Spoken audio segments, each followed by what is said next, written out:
Assalamualaikum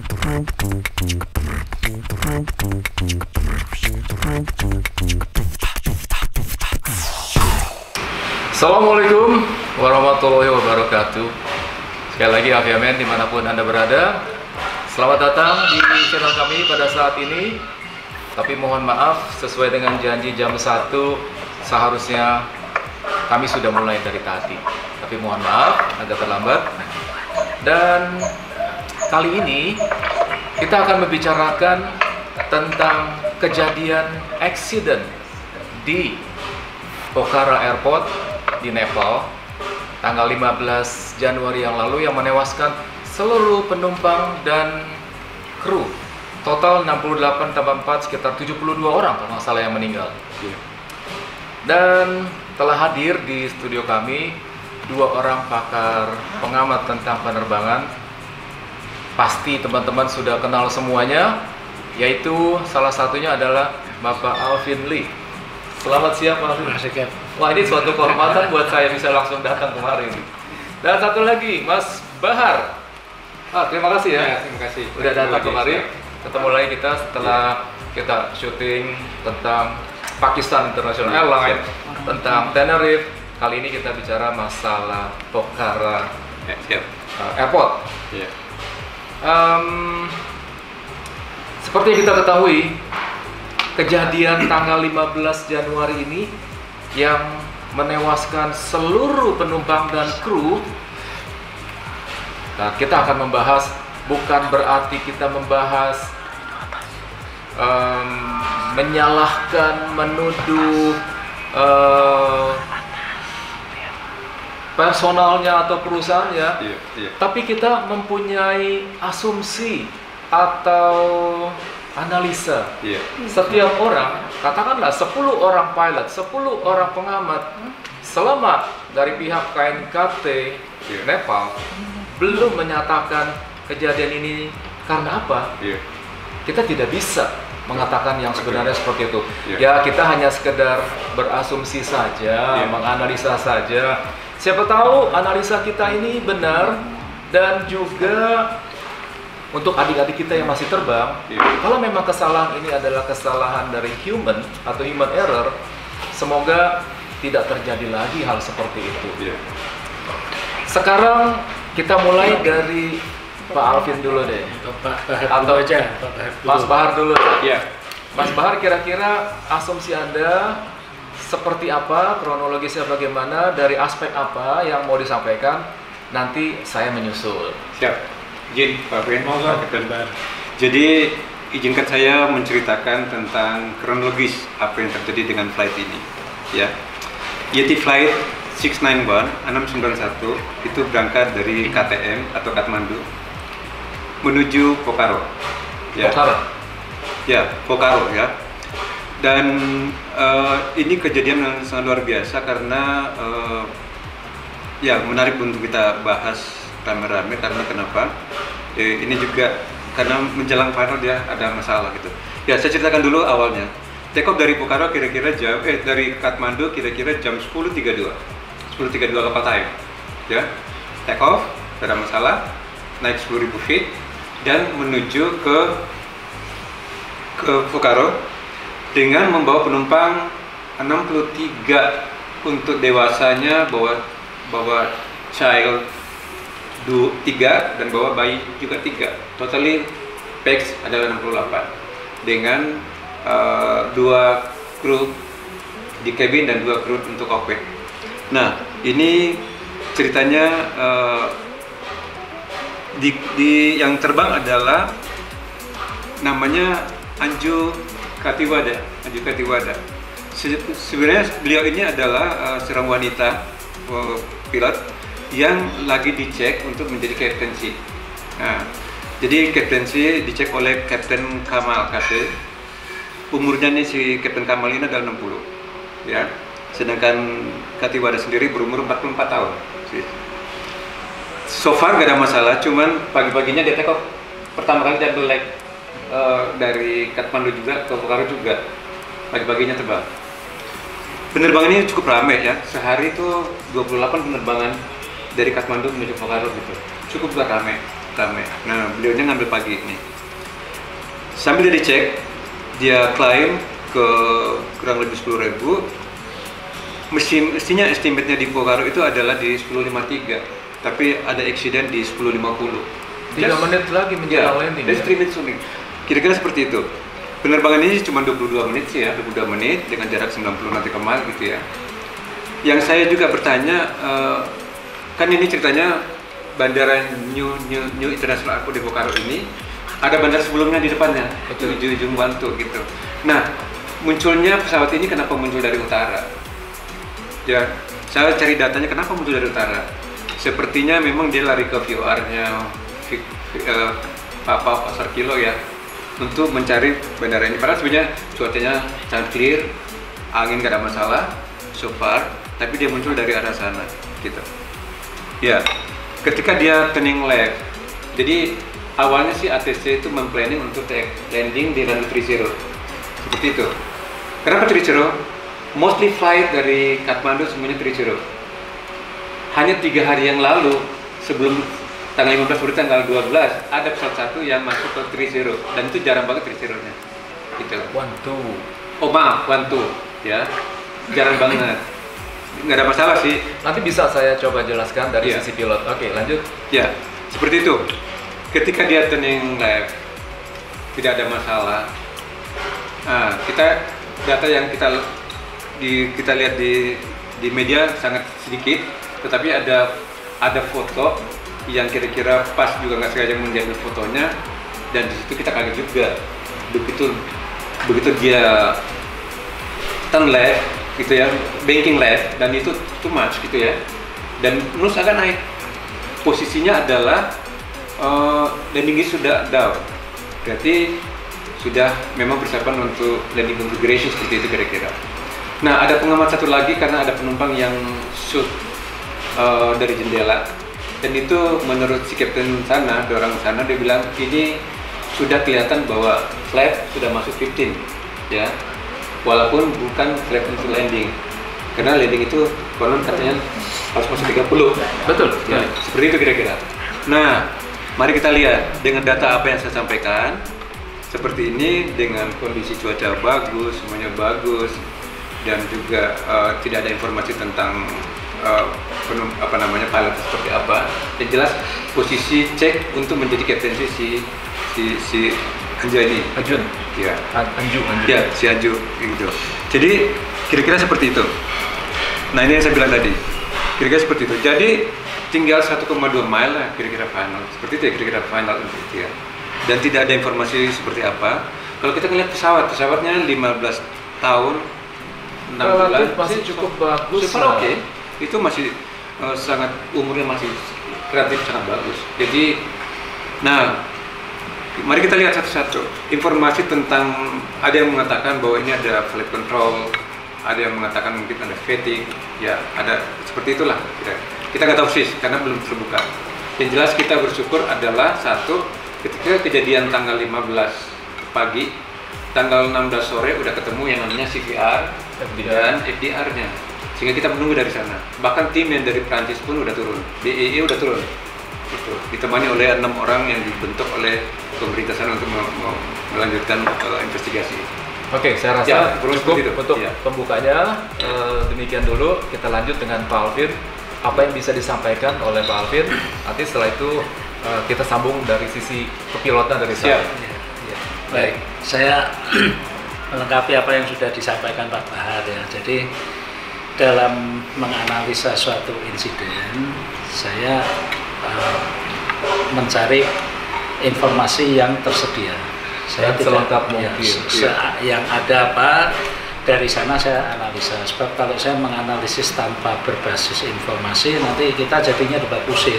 Nah, supaya kita semua termasuk juga yang mengikuti melalui online paham, pendekatan saya adalah unsur geografis alam, kemudian unsur teknis, karena kalau unsur manusianya tidak ada informasi kecuali tadi ya. Baik, jadi untuk penerbangan pesawat ATR 72500, registrasinya 9 November, Alpha November Charlie, penerbangan YT 691 Kathmandu Pokhara, Minggu 15 Januari 2023. Nah, dari supaya kita semua paham, ini saya perlihatkan di sini. Ini kalau terlihat, ini saya juga udah cetak juga sebetulnya. Di mana sih Nepal? Nah, Nepal ini kalau dilihat dari ini India, ini Nepal, ini kemudian di sini ada Tibet, ada Bhutan ya. Jadi Nepal ini di sebelah utaranya India. Kemudian kita udah masuk di Nepal, posisi Kathmandu ini di sini, Pokhara di berarti timur, barat lautnya, ya, northwest. Ini garis lurusnya seperti ini. Nah, kalau kita kemudian melihat actual path-nya, mungkin actual path-nya harus pakai ini supaya kelihatan lebih ini apa, lebih jelas. Iya, ini kalau kelihatan di sini mungkin lebih jelas actual path-nya seperti ini. Berikutnya saya mengajak kita untuk melihat kondisi geografisnya Pokhara itu seperti apa. Ini,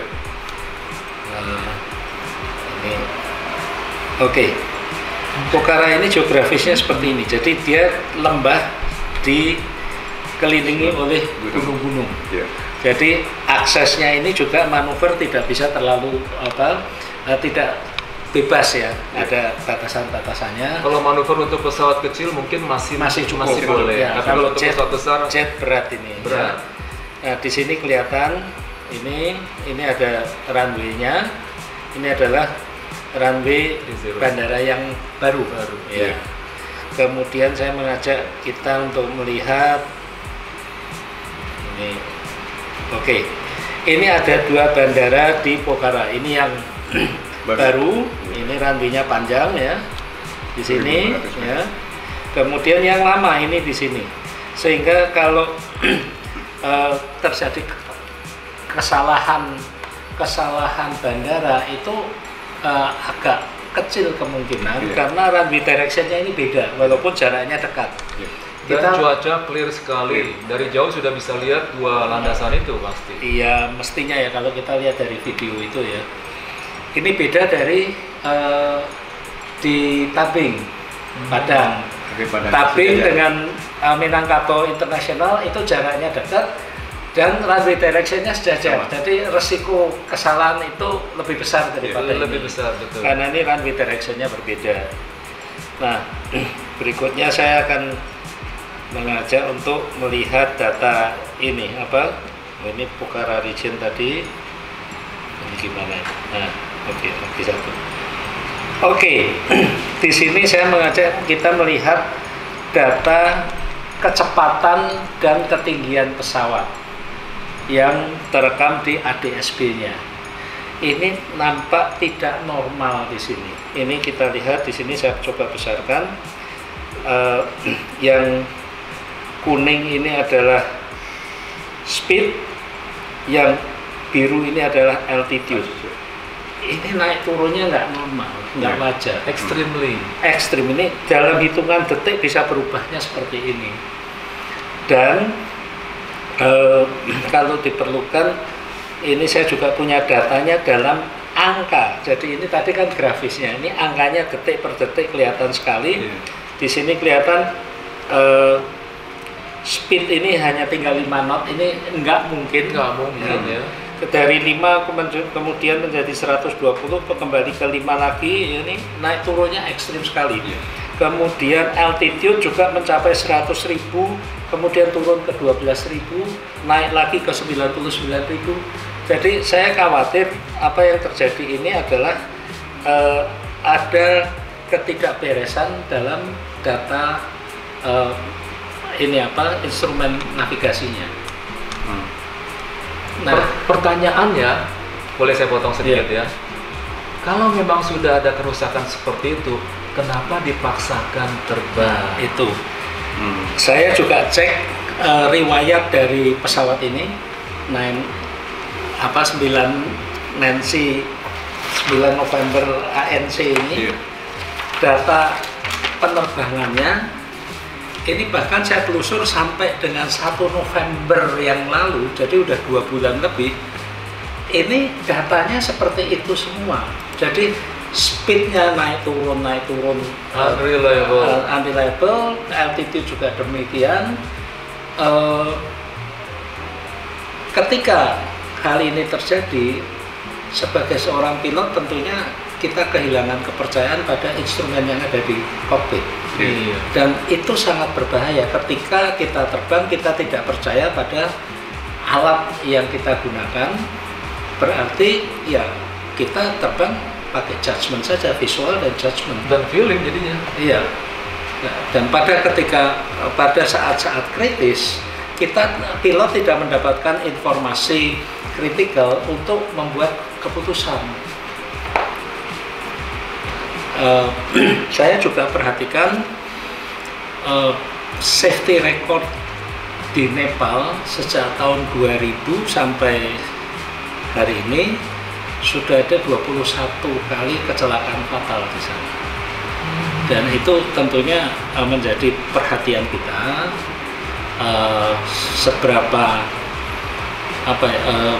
seberapa besarnya concern regulator terhadap keselamatan, terhadap kedisiplinan operator, bagaimana kedisiplinan mereka juga memeriksa kelayak terbangan pesawat-pesawatnya. Itu yang menjadi pertanyaan. Sebab kalau saya lihat pesawat yang jatuh ini, dia cukup aktif setiap hari, minimal 4 kali 5 kali terbang setiap hari. Tapi setiap penerbangan itunya kacau. Jadi betul-betul ini urutan kacang arisan ya. Siapa yang kena musibah ini tinggal tunggu waktunya saja, dan kebetulan terakhirnya itu adalah tanggal 15 Januari. Karena sebelumnya riwayatnya sudah sama seperti itu. Ya. Bahwa speed, altitude itu unreliable dan masih dipaksakan terus untuk terbang. Padahal itu resikonya, ya ini sekarang resikonya sudah terjadi.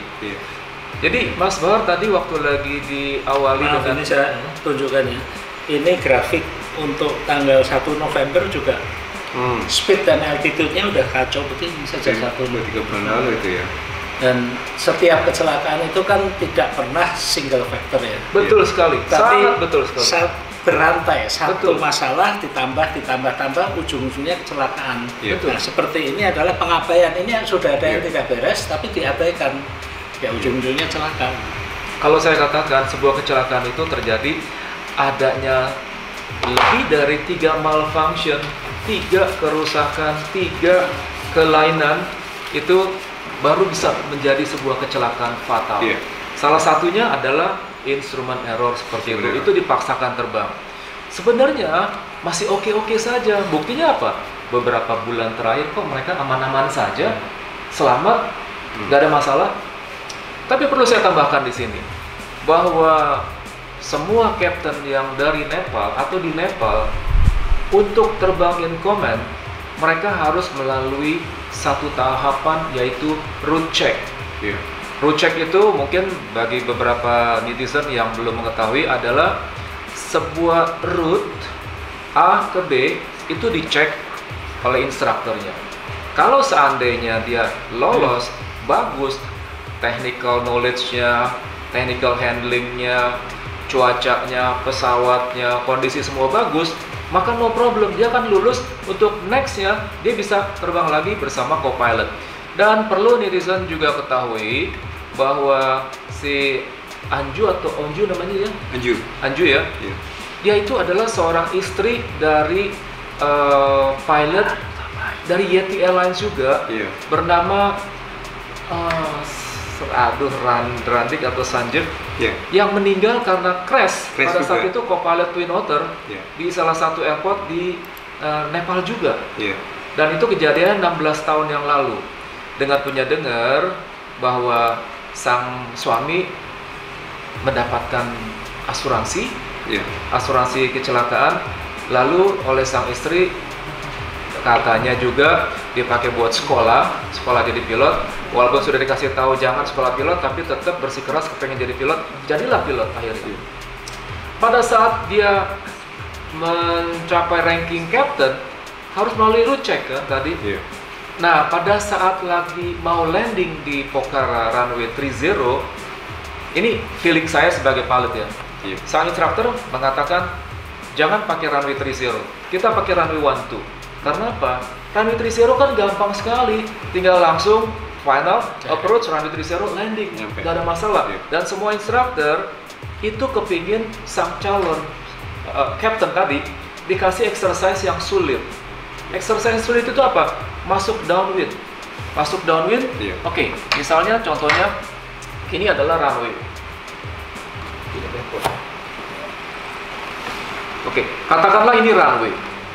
Kalau runway 30 langsung masuk seperti begini, itu gampang.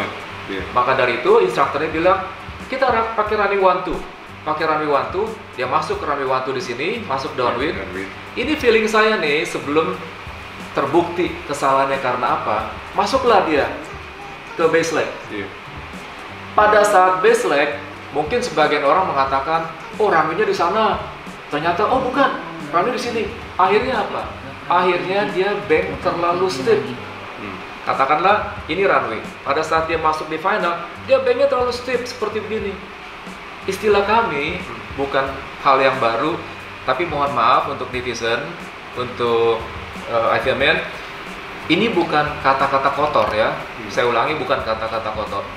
Di Curug kami sekolah, dimanapun juga di Indonesia kalau sekolah penerbangan, dari para sesepuh kita sampai junior kita yang paling akhir, itu mereka tahu kalau kita masuk seperti begini, kebablasan bahasa Jawanya, ini namanya ngontol.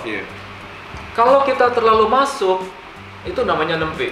Nah, posisi si pilot kemarin itu posisinya seperti begini, dia ngontol, sehingga terlalu jauh untuk masuk ke runway. Pada saat dia mau masuk ke dalam runway lagi, ini sudah melalui beberapa kesalahan. Seperti yang kita bahas tadi, kesalahan itu lebih dari 3 item menurut saya. Pertama, pada saat handling, dia sudah jauh dari unstabilized approach. Approach-nya itu tidak stabilized. Harusnya begini stabilized. Tapi karena begini unstabilized approach. Lalu bagaimana caranya? Dia koreksi dengan cara nikung atau bank sebanyak-banyaknya. Akhirnya pesawat jadi overbank seperti begini. Padahal maksimum bank itu hanya 30. Dan itu juga tidak boleh pada saat kita mau masuk ke final atau landing, nggak boleh sampai 30. Dia hampir 45-an kalau nggak salah. Ada nggak bukti tadi bank yang 45-an? Ada, akhirnya kan gini. Oke, anggaplah seperti itu.